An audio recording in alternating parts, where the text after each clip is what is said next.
AI use ಮಾಡಿಕೊಂಡು ನೀವು ಒಂದು ಆ್ಯಪ್ ಬಿಲ್ಡ್ ಮಾಡಬೇಕಂದ್ರೆ ಕಾಸ್ಟ್ ಎಷ್ಟಾಗುತ್ತೆ ನೋಡೋಣ ಬನ್ನಿ. Claude Code the best AI there is in the market.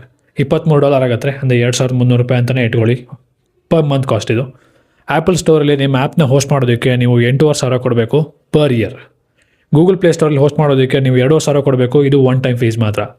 Back end Firebase or Supabase use ಮಾಡಿ ನಿಮಗೆ ಇದು ವರ್ಚುವಲಿ ಫ್ರೀ, ಅಂದರೆ ನಿಮ್ಮ ಅಪ್ಲಿಕೇಶನ್ಗೆ ತುಂಬ ಡೇಟಾ ಬರೋ ತನಕ there is a very big generous free tyre.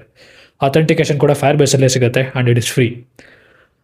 ಇದೆಲ್ಲ ಬಿಟ್ಟು ಮೇಜರ್ ಕಾಸ್ಟ್ ನಿಮ್ಮ ಅಪ್ಲಿಕೇಶನ್ ಡೆವಲಪ್ಮೆಂಟ್ ಬರೋದು ಮ್ಯಾಕ್ಬುಕ್ ಇಲ್ಲದೆ ನೀವು ಆ್ಯಪಲ್ ಆ್ಯಪ್ಸ್ನ ಡೆವಲಪ್ ಮಾಡೋದಕ್ಕೆ ಆಗೋದಿಲ್ಲ. ಸೊ ಮ್ಯಾಕ್ಬುಕ್ ಬೇಕೇ ಬೇಕು. ಮ್ಯಾಕ್ಬುಕ್ ಏರ್ 1,00,000 ಹತ್ರ ಆಗುತ್ತೆ. ಹೊಸದಾಗಿ ಮ್ಯಾಕ್ಬುಕ್ ನ್ಯೂ ಬಿಟ್ಟಿದ್ದಾರೆ, ಅದು I think 70,000, but I don't know how good it is for development. ನಿಮ್ಮ ಹತ್ರ ಮ್ಯಾಕ್ಬುಕ್ ಇದ್ದರೆ ಡೆವಲಪ್ಮೆಂಟ್ ಈಸಿ ಆಗುತ್ತೆ. ಮ್ಯಾಕ್ಬುಕ್ ಇಲ್ಲ ಅಂದರೆ ಸ್ಟಾರ್ಟ್ ಸೇವಿಂಗ್ ಫಾರ್ ಮ್ಯಾಕ್ಬುಕ್ ಕೂಡ. ನಾನು ಇದೇ ಟೆಕ್ನಾಲಜಿ ಸೇಮ್ ಮ್ಯಾಕ್ಬುಕ್ ಯೂಸ್ ಮಾಡಿಕೊಂಡು ನನ್ನ ಆ್ಯಪ್ ಕ್ಯಾಲರಿಕರನ್ನು ಬಿಲ್ಡ್ ಮಾಡಿದೆ and it's already live in play store and app store. Please ಹೋಗಿ ಚೆಕ್ ಮಾಡಿ ನೋಡಿ.